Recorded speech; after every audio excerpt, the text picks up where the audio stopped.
Hello, everyone. Good morning, and thank you for joining us today to cover a very important topic. I think you're going to find this quite interesting. I'm Susan Keating. I think most of you know me. I'm the CEO of the Board Risk Committee. In a moment, I'm going to introduce you to our founder and the moderator of today's program, Kathy Allen. But let me just give a few housekeeping tips here. First of all, this webinar is going to be recorded. So if others that you work with or friends, want to hear more about this, you can certainly pull up the recording. In addition, we're going to be using the chat. If you have questions or comments, feel very comfortable entering those into the chat. We hope to have a few minutes towards the end where we will open it up for other questions, time permitting. But anyway, that's what this is all about. So I'm with the Board Risk Committee, and we are a thought leadership peer council. We're nonprofit, and we really are a community of directors, risk officers, CEOs, and so forth, and members of risk committees. And we very much focus in on risk oversight and all elements of risk. So and we now, by the way, have moved to a subscription membership organization. And between now and the end of June, we have a discounted rate of $200, and then we'll go into our annual fee July 1st. If you have an interest and are not yet a member, certainly email me, susan@boardriskcommittee.org, or go onto our website. So with that, I'm so proud to introduce our moderator. I have known Kathy Allen for some time. She is an impressive executive. She was with Dun & Bradstreet, with Citicorp. In addition, she served as directors of corporate boards and nonprofit boards, private company boards, and so forth. But she also has, over the years, become really an authority on emerging technologies and all of what's going on in this whole space. So Kathy, you have the Santa Fe group, you had Shared Assessments, which you sold to OneTrust. You were the founder of and CEO of BITS, which was the technology arm of the Financial Services Roundtable, which is where Kathy and I met. It's many years ago. Kathy, let me turn it over to you and let's get into this program. Thank you. Well, thank you very much. And I think you're going to enjoy this program a great deal. We have a former prosecutor and a former law enforcement officer, both of whom are executives at Booz Allen and specialize in the issues that impact boards around ransomware, around cybersecurity threats, around any kind of emerging technology threat to a board. And I will say, in the issues around ransomware, it's the fastest growing crime that boards have to face. And again, it's usually the decisions on behalf of the board, what the ransomware, what happens to the organization, and whether or not and how they pay. And again, we're seeing increasing attacks on companies, not just for money, but also to stop manufacturing processes, to impact hospital systems, to, of course, try to shut down systems and computers of other kinds of organizations. Today, cybersecurity is a $10 trillion crime each year, and it tells you it is continually growing. Having experts, in fact, we help a lot of people in finding careers in this field. For every person that understands and is knowledgeable in cybersecurity, there are 20 jobs out there. We also have a number of regulators focused on cybersecurity issues and including ransomware. So today you're going to hear what boards need to know, first of all, about who our adversaries are, what the trends are in ransomware, but then we're going to actually take you through case studies of how a board thinks about a ransomware attack and what they need to do. So I really appreciate Caroline Keating being here with us, and Jennifer, who has also, both of them met at Booz Allen and worked together on these issues. I'm going to start with, let me just say one other thing. In recent surveys of board issues, cybersecurity is always in the top 3 to 5. So again, it's good that you all are on here and you have the ability to learn along with your peers about these topics. And I know I can already see we've got some experts like Lisa O'Connor and Lynn Turward's on here. So I'm hoping you all will add in as we have this discussion. Also, look for, in about another week and a half, a risk report from both Jennifer and Caroline. So I think it will talk about this issue of ransomware and what boards need to do. So let me start with this, because you've got amazing backgrounds. Tell us who the adversaries are, how many ransomware attacks are you seeing? What are the trends that you're seeing? And Caroline, I'm going to go to you first. Are our adversaries nation states? Are they cartels? Are they people sitting in their basement? Who are the people that are coming after us? Thank you, Kathy, and good morning to everyone. I think mostly people are in the morning time zones. I'm really pleased to be here. I know Jen and I are thrilled and honored to be invited to speak to this crowd. I'm going to share a couple of slides just because some people are visual, and I think we have some really good things to show some of these trends. And just to answer your question, Kathy, about who the adversaries are and what the trends are in terms of what they're targeting. So let me just share my screen here. Okay. So first and foremost, Booz Allen, we handle about 1,000 cases a year. A huge percentage of those are ransomware, just because that's such a common method of extortion, of, the reason for malicious intrusion into a company's environment is very often ransomware. Steal some data or encrypt some data and then try to essentially extort that company for money. So what we have learned, we have the stats that I'm providing are for the calendar year 2024. We have some more recent stats, but we thought this is helpful just to look at a full calendar year and see some trends in numbers.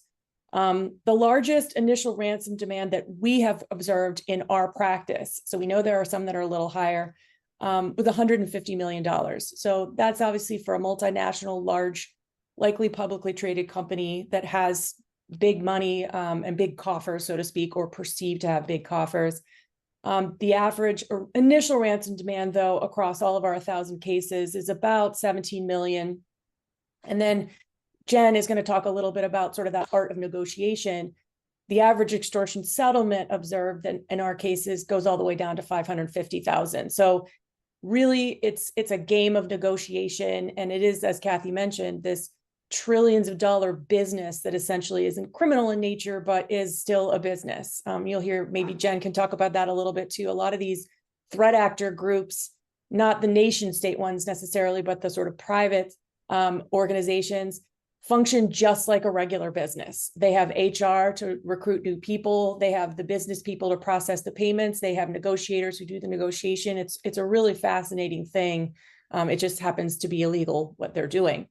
So this is just to show a little bit the threat actors. There are so many, and we update a newsletter fairly regularly that we send out to our clients and to some of our partners. And we have to, just as soon as we've gotten a story published, something changes. So that's why we have to be on top of it so much. A lot of these threat actors are consistent. They're known in the threat actor world, in the wild, as we say, but many change or merge or rebrand. You'll hear stories about the FBI taking down a group. Well, yes, they may have taken down a few people and maybe they find one server somewhere, but then boop, boop, somebody pops up a week later, rebranded under a different name. And as Jen can tell you, she'll know right away that it's the same people in the same organization based on their behaviors. So for nation state actors, the primary right now that we're really seeing is North Korea and China.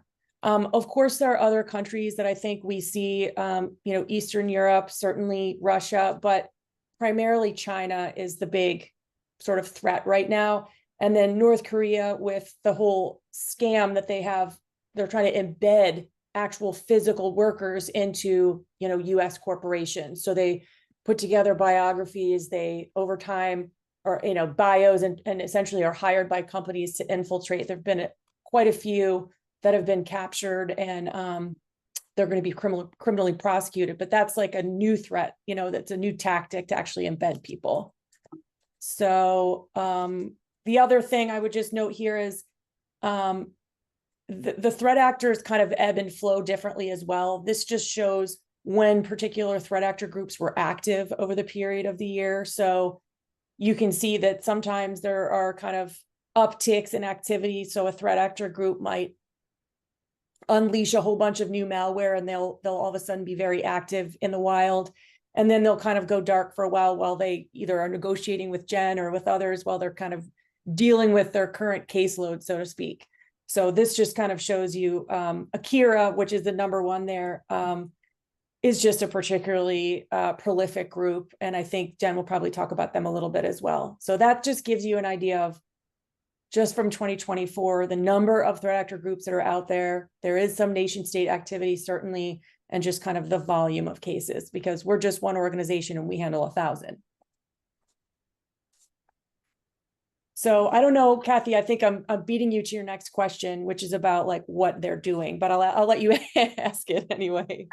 No, that's great. Just go right ahead, because we want to know who the targets are. Because again, a lot of times people think the cyber attacks are primarily on financial institutions. It's much broader than that. And explain the kinds of things that they do when they shut down their systems.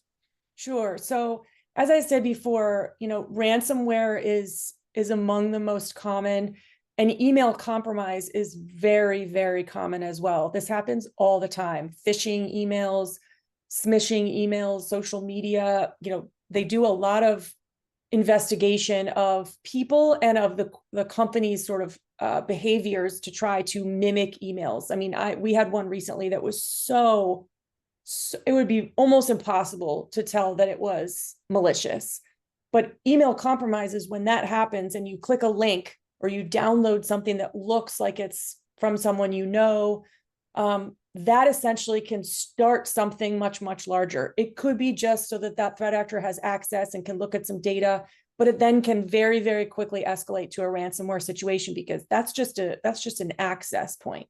That's a way for the threat actors to get in and then do whatever they're going to do. And as I said, that can be moving around and looking at things. That can be taking data, actually exfiltrating data. That can be encrypting and stopping systems from working. There are a number of different ways that the threat actors can leverage that access to really, interrupt business and put like data at risk. I mean, one of the biggest topics that we speak about, at least in the market, is, personal identifying information, health information.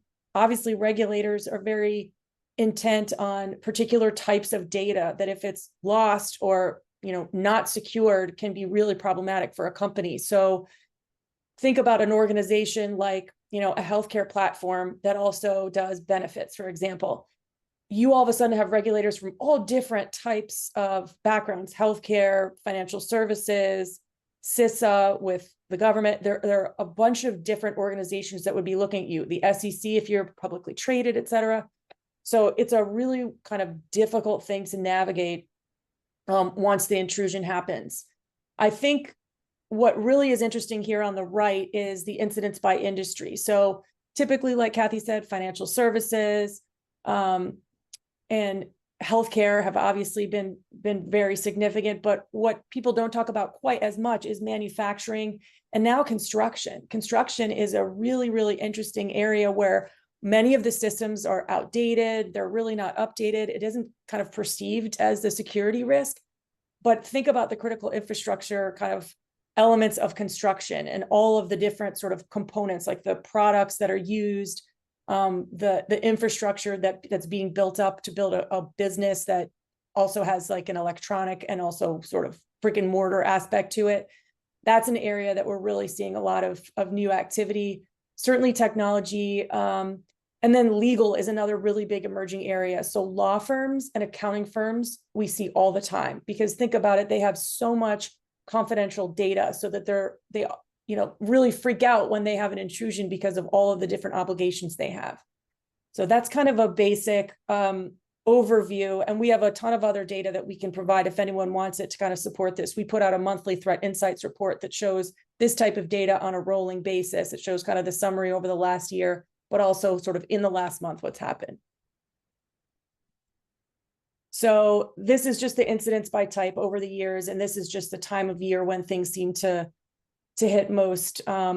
And it's pretty consistent. I would say, you know, healthcare, we obviously had a really, really big healthcare bump last January. You could see the red there. I don't know if you can see my arrow when I do this, but the red there in January.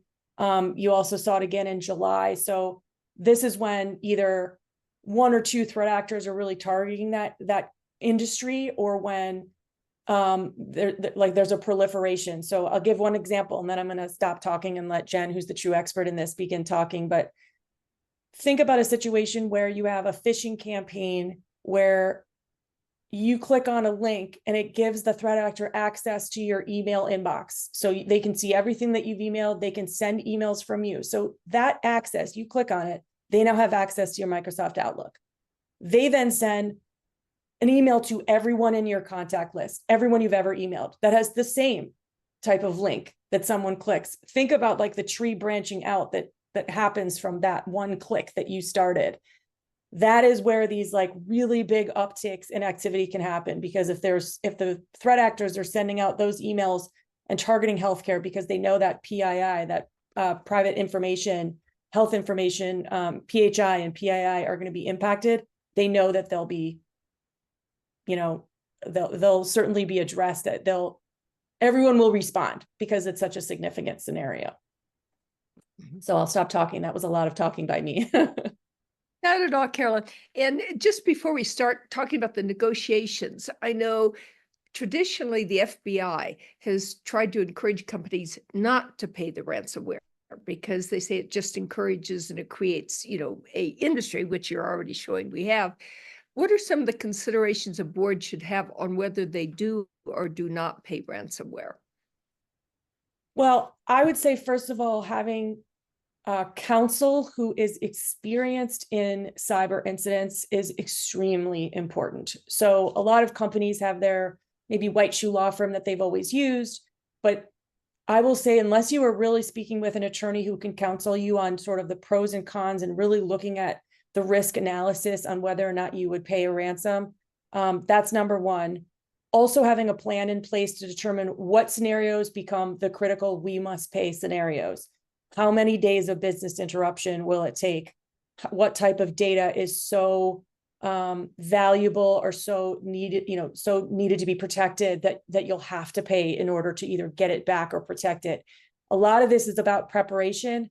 But I would say, you know, certainly if you need data back, if you need to get your business up and running, if you need to protect that data, and even if you're not encrypted and you just don't want it out there that this has happened, so reputational damage, we call that suppression. So data suppression, which is not where you're trying to get data back, it's just you don't want it shared with anyone else beyond the threat actor who accessed it. For some companies, that might absolutely be a reason to pay. It really is kind of a cost benefit and risk analysis, and you need professionals that understand the risks and the ramifications with legal regulators, class action lawsuits, et cetera, to be able to really make that decision. Great. Thank you, Caroline. So Jennifer, I know that you've got a case study, and I know this is what you do, you know, 24 hours a day.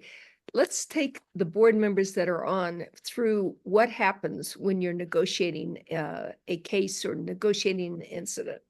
Sure. So as you see here on the slide, what we like to call verbal judo, we use that a lot. And, you know, coming from my law enforcement background, that is something that was huge with us, especially when I worked for a smaller sheriff's office where, you know, my backup would be 30, 40 minutes away.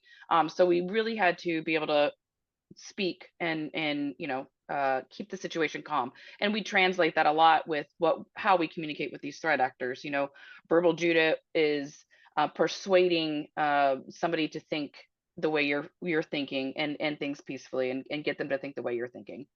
Next slide. So as you know, Caroline pointed out a little bit ago, some of the threat actors that we deal with, you know, our team has this really unique perspective and opportunity to kind of actually get to know these threat actors.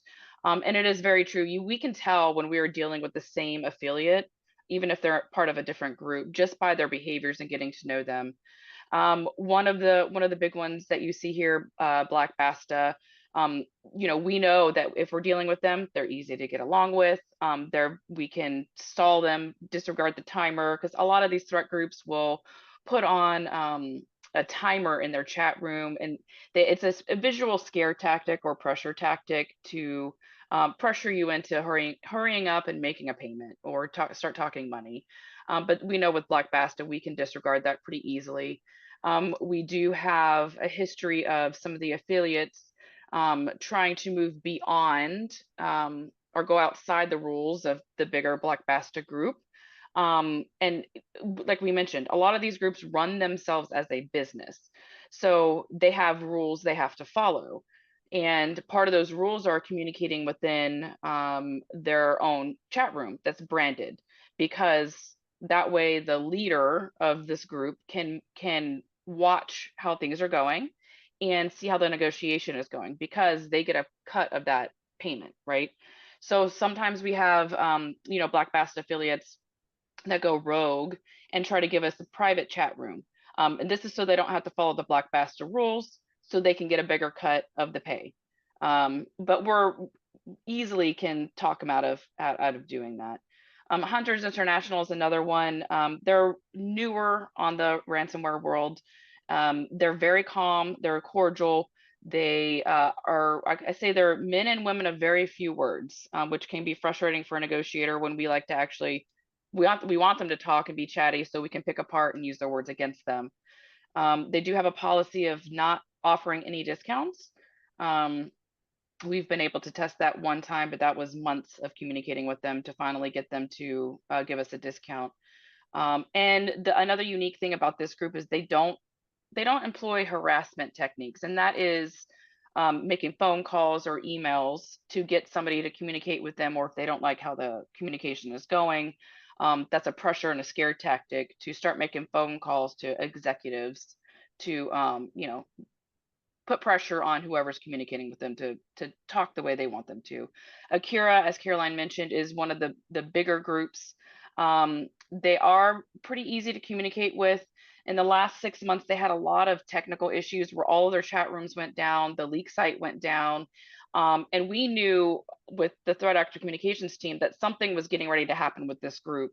Either they were getting ready to be removed by the FBI, or they were getting ready to rebrand. Their demands were really low, which was another sign of getting what they could, piling up cash where they could so they can flee. And they were very inconsistent amongst the affiliates. Usually, like I said, there's these rules they have to follow, and there was a time where they were just kind of all over the place, not really being consistent.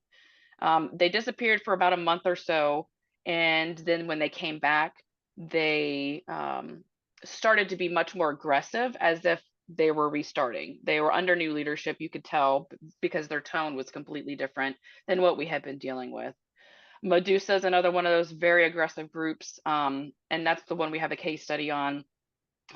They're a group that will only respond really and move the conversation the way we want it to by communicating the way they do. The being nice and saying sir and ma'am and please and thank yous don't work with this group. We have to mirror their tone in order to get anywhere with this group. Black Suit, they're also pretty easy to communicate with. They have posted clients during communications. And when I say posted, some of these groups have what we call a leak or a shame site. It's a website on the dark web where it's their brand, and they will post and either make an announcement of the company, or they post like teaser packs, which is screenshots of what they feel is important data. Again, that's a pressure tactic to get to hurry up and they want to get paid, right? So time is money for them. So if they feel like things aren't going their way, then sometimes they do that as a tactic to pressure you into making a quick, uninformed payment. We have had them provide a free decryptor for a nonprofit group. So that was a big win. And it's also huge intel to know that about this group. There are groups out there that will try to avoid encrypting sometimes hospitals, nonprofits, anything to do with putting the lives of children at risk. And that's what we used with this one case that we had where they provided us a free decryptor. It was a huge win in our book. Being Leon's an interesting group. They communicate via email and they start the harassment immediately. They used to be a double extortion type of ransomware group where they encrypted and took data. They decided that they were making more money with just the data. And we have found that as a trend where groups will hold the data at a higher value. So they stopped encrypting and they only exfil data. This group targets law firms quite frequently just because of the data that they hold. And we have found some connections with them in another group called Play, where unfortunately somebody would pay for data suppression, and almost to the day 3 months later, that information shows up on a different leak site. So that's one of the things that we definitely warn our clients about if they're dealing with BNLeon. Jennifer, let me just ask you a question, because this is fascinating that they have brand names, that they run like businesses. How do you know that you can trust that if you pay them, that data won't show? Because you just said Play does, the data does show up again. So it's like you're negotiating with somebody like a business, but they're criminals. So how can you trust that they're going to do what they say they're going to do? So yeah, and as we mentioned, these groups often run like a business, and part of that business model is their reputation.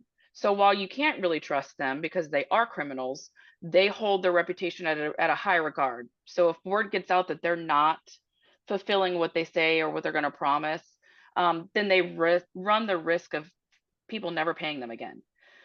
So when this happens, like for instance, BNLeon, they'll never admit that they were a part of that. And it could also be a case of two threat actors being in the same environment at the same time, which we're starting to see an uptick of, especially surrounding the group Akira, where we're dealing with an Akira encryption, and then another group comes in. So unfortunately, that client has double encryption with two different threat groups. So they do run like a business, and they do hold their reputation at a high regard.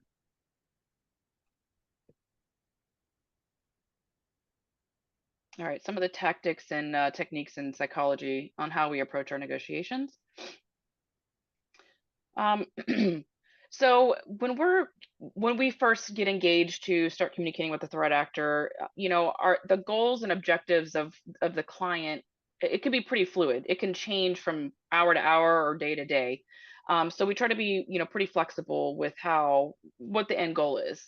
Usually what we see is in the beginning, if there's encryption, oftentimes there will be almost a panic mode. We need to pay, we need to get up right away. Only to find out a few days later, the backups are good. They don't need to pay for the decryption process. So like I said, we approach our communication with the threat actor in the beginning to be very slow and methodical. We want to distract them, gain time, stretch that communication out as much as we can, gain some information, what their demand is, if they claim to have any data, what data is that, and make them prove certain points, prove that they actually have the data, and also prove that, that their tool can work and actually decrypt things. And that actually works to our favor too, stretching out the communication, because if we do have to move into monetary negotiations, then that helps us bring that price down by keeping them at the table a bit longer. One of the other things that we like to do is choose our role very carefully. I don't like to choose a role as somebody who is the sole decision maker for a company. I like to build in the delay, right? So if I'm an administrative assistant versus somebody who's making the sole decisions, or an IT person, I have that built-in delay or stall tactic of, let me go ask my boss, or let me go talk to our leadership. Let me ask my IT team about this. That gives us that built-in extra time, so we can stretch out that communication as much as possible. And the other thing that we like to do is ask an open-ended questions. like I mentioned earlier, Hunters International is hard to crack because they like to give one word answers, and it gets kind of frustrating, because we want to pick apart what they're saying and use their words against them. Sometimes they'll say, we want to end this peacefully with you, and I use that over and over again in my communication with them to kind of use their words. To It also helps them realize that we're actually paying attention to what they're saying. Can I just Next ask a slide. follow-up question Sure. of Jen, because I'm not even sure of the answer? Are you typically, for your cases, mimicking a member of the client organization that's been attacked, or are you known by the threat actors to be kind of the outside Booz Allen, entity that's discussing this with them? Like, how much are you, like, when you say play your role, are you, how embedded are you in that role? Yeah, we do not ever tell the threat actors that we are a third-party negotiator. We do act as if we are working on or with the client, right? We act as if we were an employee with the client, but we don't provide names, because they do their research. They will, go to Google and do their research on this company that they've hit. And so we don't want to give them names so they can, call us to the carpet and question us on that. Sometimes they do know that we are third-party negotiators. In the end, they don't really care, as long as they get paid. Psychology at every stage. So, I know I mentioned my law enforcement background. During my time in my law enforcement background, I was also on the crisis negotiation team. So it's kind of the same concept, right? The beginning, we want to build their rapport. We want to gain some intel, with the threat actor. That's just like I said, establishing a credible persona, and also balancing it feeling not so urgent and also not so dismissive. So it's a dance, if you will, because we want them to know that we're taking them seriously, but we don't want them to know that we are so anxious, and it feels like such an urgent thing that they grab a hold on to that, and they, that's showing our cards, right? We don't want them to know that this is super urgent for us. So when we do have to go into monetary negotiations, we can talk them down, because they feel if there's any sense of urgency, they're less likely to bring the prices down. We do tend to be kind and courteous, at least in the beginning, with some of these threat groups, unless we know we have to, act differently. And it gets kind of funny sometimes, because executives sometimes don't want us to be so nice to these guys, rightfully so. But it's kind of like catching flies with honey, right? We want to give a little to get somewhere, right? We are here to distract the threat actor to communicate with us, so the client team can rebuild or get their security posture back up to where it needs to be. So being kind and courteous sometimes is the way to do that. And it actually helps us draw out that timeline. Unless, of course, we need to mirror their tone, like with Medusa. Like I said with them earlier, they don't respond well to the please and thank yous. You have to talk the language they understand, which is a bit more forceful sometimes, but that's how we get where we need to go with that group. And one of the other things I like to do, it's actually my favorite, is to feed the threat actor's ego, ask them questions about their tools and how it works. Sometimes when we're negotiating, we ask them what we would like their expert advice on, preventing this from ever happening again. And it really just, they like to talk about what they do, their tools, and it feeds their ego. So we use that to our advantage to continue to drive that price down if we need to. Next slide. And that kind of leads right into, exploiting their tells, using their words against them again.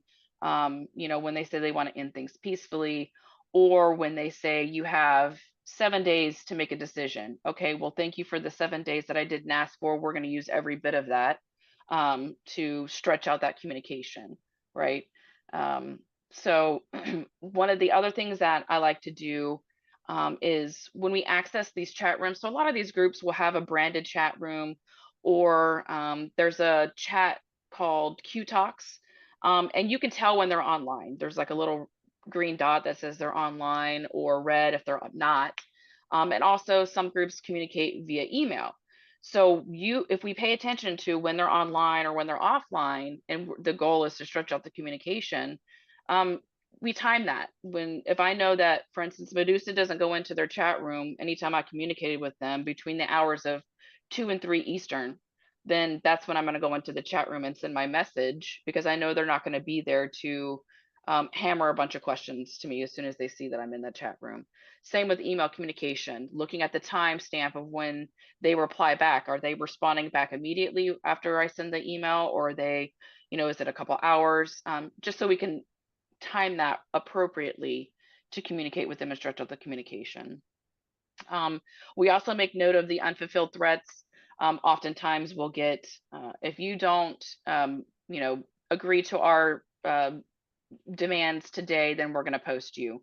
And usually I don't really feed into those remarks. I don't even address them sometimes, and just continue talking and asking questions. That's usually, and we just move right past it. Or once the timer's up, we're going to post you. I know that Black Bastard, that's not going to happen. As long as we're communicating with them, that's not going to happen. But there are groups out there that will follow up with what they say. Play is one of them. They will, if they say they're going to post, they will post when they say they're going to post. To them, it doesn't matter if we're in the midst of monetary negotiations or not. They will walk away from the table of money and post if they said they're going to. And then recognizing when we're countering against ourselves. We don't like to ever do that. We like to try to get them to counter against themselves, especially in the beginning. But we will know if we go at least 2 or 3 rounds of them saying, no, you need to come up with a better number without them bringing another number. You will know that you're reaching the end of the negotiation. And again, that's us getting to know the threat actors and who we're dealing with, and knowing when they say, this is it, we're not giving any more discounts, that's truly how it's going to be. Jen, can I ask a question on kind of the bluffing part of it? Sure. So you mentioned, again, there's, with each threat actor group, there's known behavior as to whether they're bluffing or not. How many times when, especially in doing the shame posting, where they're trying to pressure a company or get other parties, their clients, to pressure the company because they see their name show up on a list, how often do we see the adversaries bluffing on that list? You mean saying that they're going to post, but then don't actually, or that they include companies that are nowhere near what that the targeted data was, or the data they're claiming they have, or in that data set? Yeah, so part of our process with communicating and gaining intel with the threat actor is having them show us the data they have. And usually that is presented as a file listing. And then we go even further and have the client pick random file names from that file tree and make the threat actor provide the actual documents, so we can get a sense of the data they have. We have had it to where the threat actor has provided the wrong information, and it has nothing to do with the client we're dealing with. And sometimes that happens when it's like, say, a managed service provider is the actual target, and that's the data that, it's kind of a downfall or a downwind effect with this client getting the ransom note, because unfortunately everybody from the MSP or the managed service provider was affected, right? So it's kind of a downfall type of thing.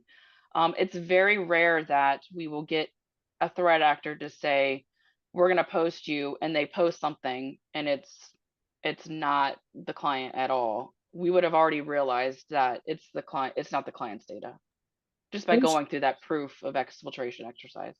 I was just going to add too, that part of the reason that Jen and her team are buying the time and asking for that proof of life, that's what they call it, when they're like, okay, so you say you have our data, we'll prove it, because we're not going to continue the conversation until we know it's real. That allows not only the delay of time for them to get that, but also once they get that file listing, then our investigators, on like our hands-on keyboard folks that are doing the actual investigation of the incident, can also go in and validate some of that. And that gives them also some direction on where things were accessed if they don't know yet. So it has a couple of different reasons that it can be very helpful. And so it calls out the bluff, but it also gives some tactical advantage to our investigators doing the work behind the scenes. Yeah, and a lot of threat groups will really hold on to posting anything because they lose a ton of leverage if they start posting anything during active communications. All right, next slide. Getting to the end game, like I said, we're pretty fluid. It has to be fluid because the goal can change by the hour depending on how the investigation is going and how remediation or recovery is going. So our team definitely internally will, coordinate with each other. You know, sometimes when the investigation first starts, they don't know who the threat group is. My team can look at the note and say, oh, this note is similar to this group. And that helps, and we provide that to our other team members who are working on the case in tandem with us, and they can beef up the security posture according to the indicators of compromise that are associated with that group. That way they can put it into the in detection response tools to set off alerts if they see anything in the environment that's related to that threat group. So we all definitely coordinate with each other. One of the other things that what I really like to do and have asked my team to do is asking for a discount up front. We talked about having them counter against themselves. Well, that's how we get them to counter against themselves right from the beginning. Is ask them, do you offer any discounts? This is a couple things. This does a couple things. It tells us how willing they'll be in negotiating the price down, and also even if there's no desire to make a payment, this is usually asked right at the end of the week, so they can say, yes, we'll provide you a 10% discount. This is your new demand, and we can say, okay, thank you for that. I'll take this back to leadership. The decision makers are gone for the weekend. We'll return on Monday, so that it entices them. It's like dangling the carrot in front of them that they think they're going to get paid, even if they're not. We want them to feel like they're going to. So asking about a discount makes them feel like we're going to get ready to start talking money. So that prevents the publication and announcements on their league site. Jennifer, a question from chat. How often do the negotiations fail, or what's your success rate with this? Well, like we pointed out earlier, the negotiations are pretty successful, and we know by group, the average discount we get with a group. So the average across the board, as Carolyn pointed out earlier, with our team is 80% discount. Oftentimes we really do hover between 50 and 70%. I know that's kind of a broad range, but we know, and we can even break it down further to other groups, right? We know that there's a group called Luna Moth out there. Again, they target law firms. They're exfiltration only type of group. We know we can get generous discounts from that group. It's just a matter of stretching out that communication.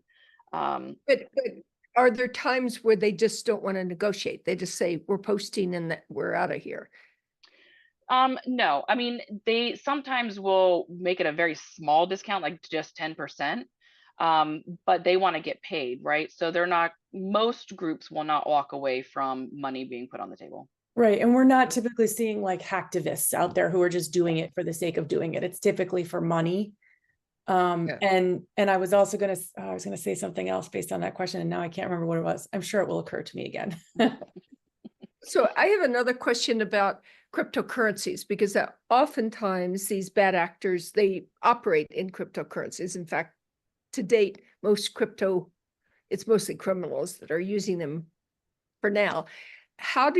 What happens when a board has, or a company may have a position that they don't have cryptocurrencies or don't want to use cryptocurrencies? How do you get around that? And is it true that most of the times they want to be paid in crypto? Oftentimes you will see a threat group ask for Bitcoin or Monero. It's more often Bitcoin. And we here at Booz Allen will introduce a digital broker who deals with cryptocurrencies. So the client is not actually the one paying the threat actor or the bad group. They're providing the money to the digital broker who then converts it and pays the threat actor. And I know, Kathy, you've raised the idea that some companies and boards have really not wanted the company to use Bitcoin or any kind of digital currency at all, just as a policy decision.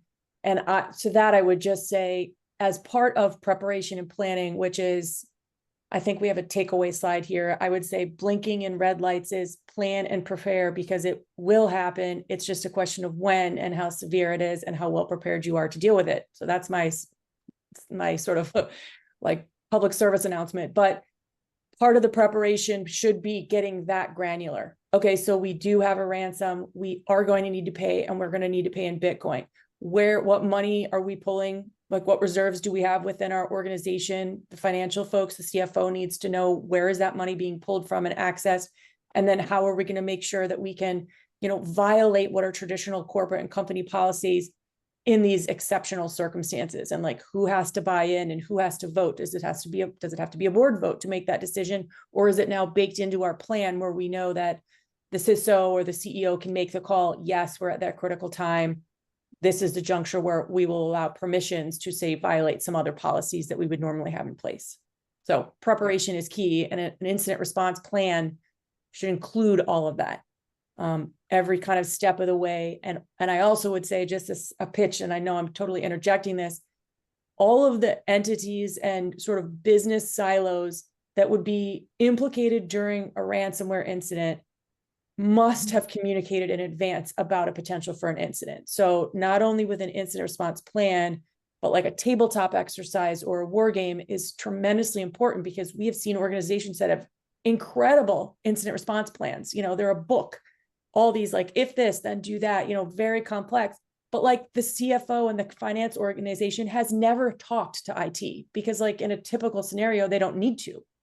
So that's what slows things down when sort of the proverbial hits the fan. Everybody's sitting around looking at each other like, wait, what do you mean? I've never talked to you before. So we just encourage planning as much as possible, because it makes Jen's job a lot easier than when it comes to negotiation, because she knows right to who to go to. The decisions can be made and she can draw it out creatively, as opposed to it's actually taking that long to get the answer from the company. So a comment and another question from the audience. One is, and certainly in this planning, you're addressing that, the fact that the board itself likely should not be negotiating. That's why you have a third party or the IT, or there's a person, but they're the ones that are going to have to decide if they're going to pay or not, and what's the strategy for dealing with it. So really having that ahead of time understood. So knowing that you're going to have a ransomware attack sometime, when, not if, and understanding all those decision points and who does what. But the question was, do these people come back? If they've been successful, are they going to come back a year later and do the same thing over again? And ideally, your, IT people have closed some of the holes or the initial way, but we all know with spear phishing and the sophistication of AI now used to as part of the introducing malware into systems, what happens? Have you had the same company come back, same bad guy company come back to the same company? We have had that, unfortunately. It is not super common, because as you pointed out, going through this event, you would hope the security posture gets beefed back up where it needs to be. So like we mentioned before, time is money with these threat groups, right? So they want to go for the low-hanging fruit, the easy targets, not ones that they've already hit and they've beefed up their security posture to see if they can get back in. They want to hit the low-hanging fruit, something that's easier. And then another question, I noticed on your slide, you didn't have Russia, yet those of us in the cyber field would say by magnitude number, Russia is the most concern that we have, and certainly an infiltration into the grid, to water systems, into some of the critical infrastructure. And yet the current administration is saying not to worry so much about Russia, and they've in fact stood down at several agencies, even oversight or defense against Russia. What are you telling companies about that? Well, I think, first of all, determining what country is involved is not always really easy. So we only kind of can attribute activity and threat actors if we have the data to do that. Now, there was like a circumstance recently, for example, where we use some really cool proprietary AI platform that we have on our government side to actually take some language that was used in communications that we found with a threat actor, put it into what is essentially our own sort of like ChatGPT, but internal. And they were able to spit out and really give attribution to the threat actor group because it showed a specific dialect of Chinese that was likely the original language that had been translated into English. Like things like that are so cool as it relates to AI and attribution. What we can say is those flags that I put there are more recently what we've seen across our many cases. We have not been able to attribute like anything significant to Russia. Does that mean that they're not involved and that they're not behind a lot of these private actors, for example? No, it doesn't mean that. But I would say when an administration or even, you hear announcements or see news articles about new trends, these are all data points that those who are making the decisions at a company need to take into consideration. Should one outweigh the other? That's the decision on sort of the corporate policy that is in place and those who are in leadership, what they think is the most important information they're receiving. But really, it's just, there are so many data points that have to be considered on what is the risk. And if you do a bunch of business in Europe and you're concerned about Russia as it relates to that business, then yes, that would be maybe more concerning than if you're doing, primarily US based work and business where China is clearly one of the biggest adversaries. So again, it's all kind of looking at the various data points that's specific to your industry and organization. And so another question is just, again, talking about the board's role and how you determine the decision making. Do you all actually go into and work with boards to help them, or the general, how do you work through the risk committee, the general counsel, how do you help boards to really understand when to be prepared, not when it happens, but the preparation part? So first of all, when we do an investigation, it's 99% of the time underprivileged. So we're working directly with counsel, and that's for a host of reasons, obviously. But we do board briefings, not only throughout an incident when it's happening, so that they're apprised of what's going on. And then we also work with boards and full organizations on sort of resilience and preparedness, and then sort of the post-mortem after an incident. So it's very common that after an incident happens, we have a ton of insights, obviously. So we generate a report at the conclusion of an incident for that company to use however they want. We make certain recommendations. And we absolutely say, if you want our help, great. If you have other providers or you think you can handle it in-house, that's great. But these are the areas that we see are the vulnerabilities. So it's very, very common. We work regularly with boards, the Fortune 500 to 2000 and the Global 2000. We have a ton of organizations that we work with. So very comfortable with advising boards, and we do it very, very regularly. So, and even a question on that, on the companies you work with, are you seeing more attacks against US-based companies, or is it pretty equally spread out around the world? A lot of US companies, just because there are so many US companies. I just think it's such a, it's an easy place to start a business. So those 1,000 cases that we have range from like fairly small organizations with 50 people all the way up to, companies with 50,000 and 100,000 employees. So it's a really mixed bag. The one thing that's interesting about Europe is that they're so advanced in many ways, but they're so behind in others. So a lot of the systems that are used in European companies, especially manufacturing companies and big distribution companies, things like that, are what we call legacy. So they're older. And that creates some issues. Either they don't have patches available anymore for those types of software, or they're not keeping up with them. So I will also say that European privacy law is so far advanced from the US, for example. So like they have a lot of things that they're way ahead of the curve on, but the technology side and sort of the implementing of technology seems to lag a bit from the US. So where there are vulnerabilities based on the technology and software, we have our biggest cases this past year have been European-based companies. Biggest, like monster. Another question just about in terms of North Korea, particular. Have you seen North Korean, embed citizens into other companies? Yes, anecdotally more so, just because this community is close, we keep a pretty strong finger on the pulse. But yes, this is happening kind of all over the US. There have been a number in the news that you can Google after this too, that show this idea of infiltrating workers, like low-level IT workers that can like work their way up and can get access to different things.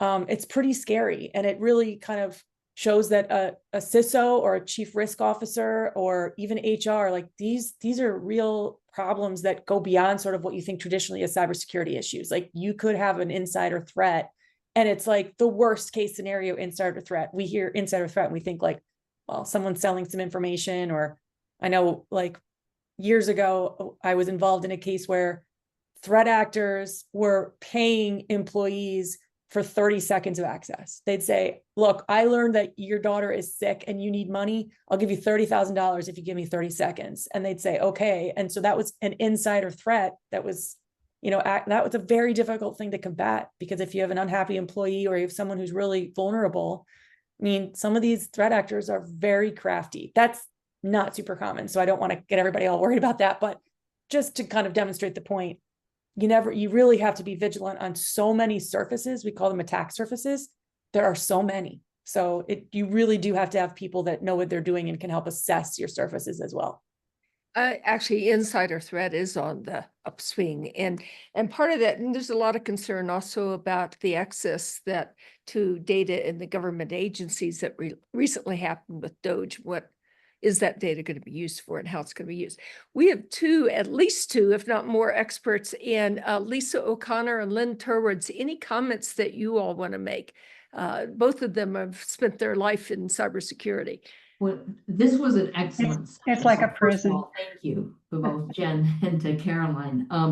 I think too, I'm curious just what the relationship that you have with law enforcement, for example, with FBI. I think there's a lot of changes that I've seen over time. Maybe you could talk a little bit about what you've seen and how they've responded. Sure. Well, so disclaimer is we're part of Booz Allen Commercial, but Booz Allen Federal is, the largest U.S. government contractor. So their relationship on the federal side to the U.S. government is very different than ours in some regards. I mean, I think we try to work as cooperatively as possible. I mean, we are hired by the client, so it's whatever's in the client's best interest in that moment. But Jen, maybe you can speak to that. I mean, there are circumstances where we cross paths with law enforcement throughout, the investigations. Yeah, and oftentimes, that type of communication is we leave it up to the breach counsel, right? So they can determine what can be provided and how to present that to the FBI. But as Caroline said, generally speaking, they're looking for the indicators of compromise and samples of the notes so they can build their portfolios as well. Right. Oftentimes the alerts or the bulletins that they put out is from information that they're gathering from our cases. Right. So there is, I guess what I want to say is that you are materially responsible too for sharing the intel and the information that turns around and helps protect our critical infrastructure at the end of the day. Yes. So Thank you. Lisa, you made an interesting comment about the new sleeper cells. Just comment that, and then we're running out of time. Yeah. Yeah, just that even in the hiring process, companies really need to be thinking about their processes for onboarding, for recruiting. Much of this is virtual now, really easy to fake, and North Korea knows that. And so there's a lot of, there's a little bit of headline buzz, but it's something to be cautious about in the recruiting process. So just like Caroline said, we don't start them at the bottom and work them through the organization until they're in a really nice critical spot with our data. Yeah, and that just shows like only the people who must have access should have access. So knowing what's in your environment and limiting access to only the need to know people is probably a very good starting point. Yes. Well, first of all, thank you all. This has been fascinating. And for those that have joined us today, know that number one, we will be sending out their slide deck, which has more information in it that they didn't have time to cover today. Secondly, they are writing a risk report, so that will be out in about a week and a half.